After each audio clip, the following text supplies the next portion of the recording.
আয়াস বাবুর প্রথম জন্মদিনে আমাদের থেকে এই 3টা কেক নেওয়া হয়েছে। 3টা কেকই 1 পাউন্ডের চকলেট ফ্লেভারের মধ্যে করা হয়েছে।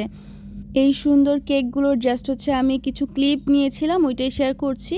আর কিভাবে এটা ডেলিভারির জন্য প্যাকেজিং করেছি সেটা শেয়ার করব। এখানে কোনো টিউটোরিয়াল অথবা কোনো রেসিপি শেয়ার করছি না। এই 2টা কেকই হচ্ছে আমাদের নিজস্ব মৌলিক ডিজাইন, কারোটা দেখে করা হয়নি।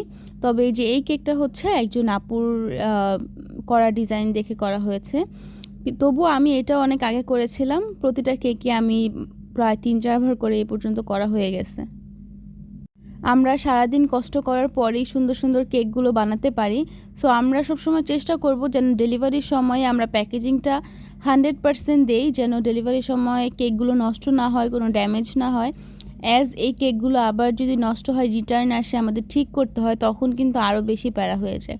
কাজেই ডেলিভারির সময় প্যাকেজিংটা একটু ভালো দিলে আর কোনো সমস্যা হয় না। আমি ওই যে হাইট কেকগুলো থাকে, 1 তলা 2 তলা বা একটু হাইটেড অথবা ওরকম টপ ফরওয়ার্ডেড কেক, ওগুলোর জন্য আমি সবসময় ডল বক্স হচ্ছে ব্যবহার করি। আর উপরে আমি ট্রান্সপারেন্ট ঢাকনা ব্যবহার করি, যেন কেকের অবস্থান এখান থেকে বোঝা যায়, যেহেতু এই কেকগুলো একটু বেশি সেন্সিটিভ হয়। আর যে কেকগুলো এরকম নর্মালের মধ্যে হয়, যেগুলো বেশি সেন্সিটিভ না, 1 পাউন্ড ওজনের মধ্যে হয়, সেগুলোর আমি হচ্ছে এই নর্মাল যে কার্টুনের বক্সগুলো থাকে এগুলো ব্যবহার করি, মানে কাগজের এরকম নর্মাল বক্সগুলো, পাতলা বক্সগুলো।